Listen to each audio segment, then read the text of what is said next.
नमस्कार दोस्तों, स्वागत है आपका आईएएस यात्रा में। फ्रेंड्स, आज हम बात करने वाले हैं भारतीय कला संस्कृति एवं विरासत में मंदिर वास्तुकला शैली के विषय में।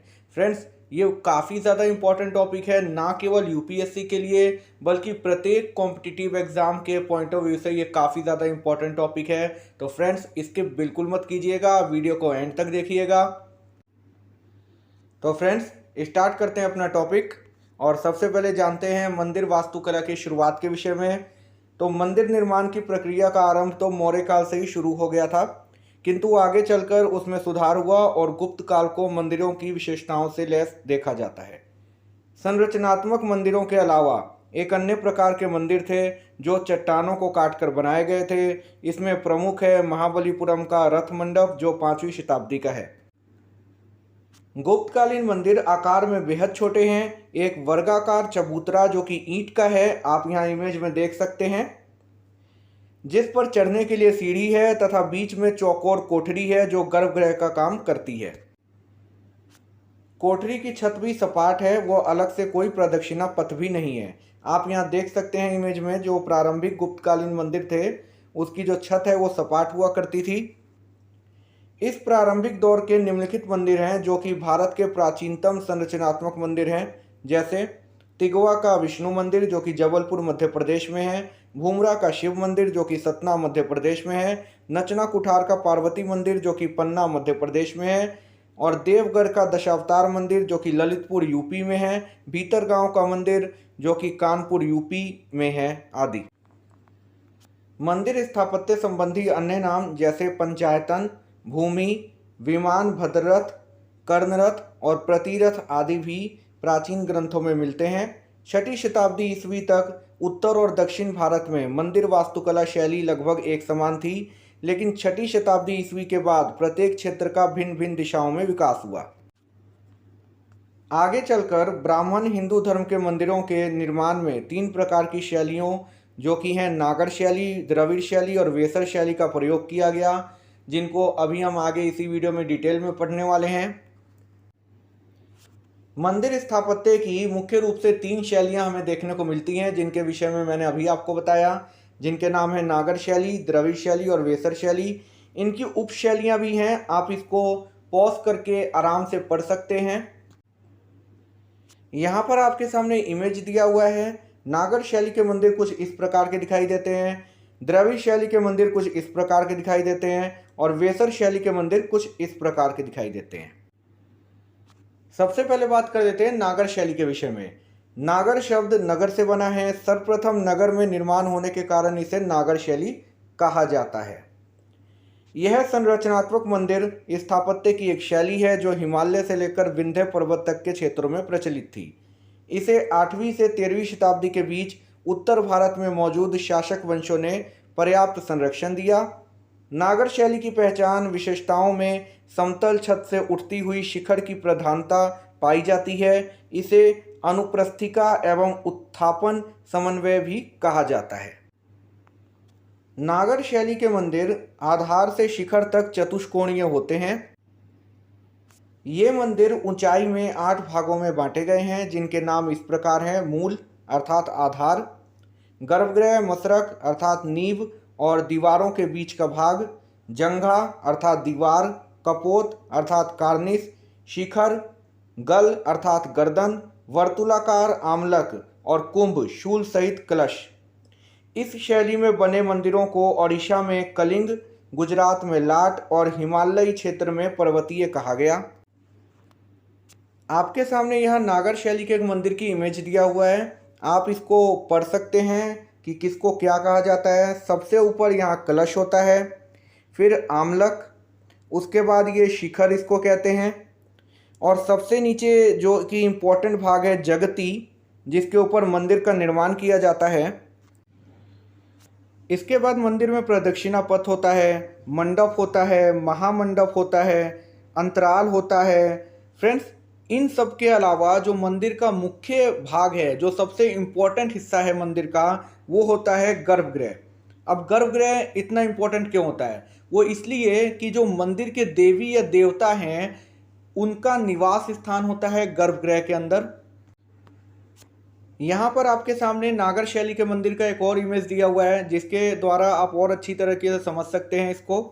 सबसे ऊपर कलश होता है, कलश के बाद यहाँ आमलक होता है ये, और ये शिखर होता है, और ये गर्भगृह है। यहाँ पर इस शैली के मंदिर मुख्यतः मध्य भारत में पाए जाते हैं, जिसमें कंदरिया महादेव मंदिर जो कि खजुराहो में है, लिंगराज मंदिर भुवनेश्वर ओडिशा में है, जगन्नाथ मंदिर पुरी ओडिशा में है, कोणार्क का सूर्य मंदिर कोणार्क ओडिशा में है, मुक्तेश्वर मंदिर ओडिशा में है, खजुराहो के मंदिर मध्य प्रदेश में है, दिलवाड़ा के मंदिर आबू पर्वत राजस्थान में है, और सोमनाथ मंदिर गुजरात में है। अब हम बात कर लेते हैं द्रविड़ शैली के मंदिरों के विषय में। तो कृष्णा नदी से लेकर कन्याकुमारी तक द्रविड़ शैली के मंदिर पाए जाते हैं, अर्थात पूरे साउथ इंडिया में द्रविड़ शैली के मंदिर आपको देखने को मिलेंगे। द्रविड़ शैली की शुरुआत 8वीं शताब्दी में हुई और सुदूर दक्षिण भारत में इसकी दीर्घ जीविता 18वीं शताब्दी तक बनी रही।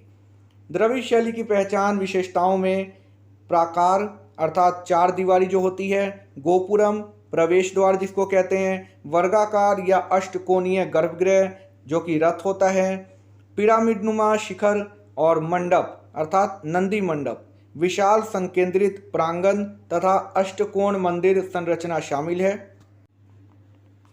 इसके बाद द्रविड़ शैली के जो मंदिर हैं वो बहुमंजिला होते हैं। पल्लवों ने द्रविड़ शैली को जन्म दिया। चोल काल में इसने ऊंचाइयां हासिल की तथा विजयनगर काल के बाद से यह ह्रासमान हुई।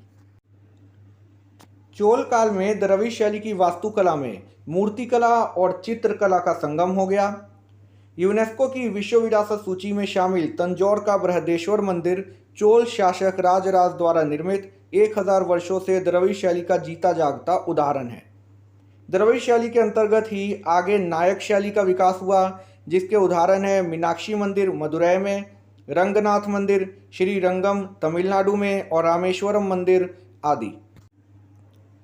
यहाँ पर आपके सामने द्रविड़ शैली के एक मंदिर का इमेज दिया हुआ है, जिसमें आप देख सकते हैं ये गोपुरम है, यहाँ मंडप आपको दिखाई देगा ये, और ये विमान जिसको कहते हैं हम, और उसके बाद ये शिखर है और ये गर्भगृह है जो कि मंदिर का सबसे महत्वपूर्ण हिस्सा होता है। ये मैं आपको बता चुका हूँ, चाहे वो नागर शैली हो, चाहे वो द्रविड़ शैली हो या वेसर शैली के मंदिर हो, क्योंकि गर्भगृह प्रत्येक मंदिर का एक महत्वपूर्ण हिस्सा होता है, जैसा कि मैं आपको पहले भी बता चुका हूँ, क्योंकि उसमें उस मंदिर के देवी या देवता का निवास स्थान होता है। अब हम बात कर लेते हैं वेसर शैली के विषय में। तो नागर और द्रविड़ शैलियों के मिले जुले रूप को वेसर शैली कहते हैं। इस शैली के मंदिर विंध्याचल पर्वत से लेकर कृष्णा नदी तक पाए जाते हैं। वेसर शैली को चालुक्य शैली भी कहा जाता है। वेसर शैली के मंदिरों का आकार आधार से शिखर तक गोलाकार अर्थात वृत्ताकार या अर्ध गोलाकार होता है। वेसर शैली का उदाहरण है वृंदावन का वैष्णव मंदिर, जिसमें गोपुरम बनाया गया है। गुप्त काल के बाद देश में स्थापत्य को लेकर क्षेत्रीय शैलियों के विकास में एक नया मोड़ आता है। इस काल में ओडिशा, गुजरात, राजस्थान, बुंदेलखंड का स्थापत्य ज़्यादा महत्वपूर्ण है। इन स्थानों में 8वीं से 13वीं शताब्दी तक महत्वपूर्ण मंदिरों का निर्माण हुआ। इसी दौर में दक्षिण भारत में चालुक्य, पल्लव, राष्ट्रकूटकालीन और चोल युगीन स्थापत्य अपने वैशिष्ट्य के साथ सामने आया। वेसर शैली के मंदिरों के उदाहरण हैं ऐहोल के मंदिर, बादामी के मंदिर, वेलूर एवं हेलविड के मंदिर। अब हम इस वीडियो के एंड में जान लेते हैं कि नागर शैली और द्रविड़ शैली के मंदिरों में जो प्रमुख अंतर है वो क्या होता है। नागर शैली के मंदिरों का शिखर रेखीय अर्थात गुंबद आकार का होता है, जबकि द्रविड़ शैली के मंदिरों का शिखर पिरामिडनुमा आकृति का होता है। नागर शैली उत्तर भारतीय मंदिरों में गोपुरम अर्थात चार दीवारी की संरचना नहीं पाई जाती है, जबकि द्रविड़ शैली के मंदिरों में गोपुरम मंदिर का एक महत्वपूर्ण भाग होता है। नागर शैली के मंदिरों में अनुषंगी भवनों की व्यवस्था नहीं होती है, जबकि द्रविड़ शैली के मंदिरों में अनुषंगी भवन, स्तंभ युक्त सभा भवन, मंडप, लंबे गलियारे आदि पाए जाते हैं। नागर शैली के मंदिरों में खुदी हुई चित्रकारी सामान्यतः नहीं पाई जाती है, जबकि द्रविड़ शैली के मंदिरों में देवताओं, पशुओं आदि की खुदी हुई आकृतियां प्रमुखता से पाई जाती हैं। तो फ्रेंड्स, ये है इस वीडियो का अंत और उम्मीद करता हूँ कि आपको इस वीडियो से ज़रूर कुछ जानने, समझने और सीखने को मिला होगा।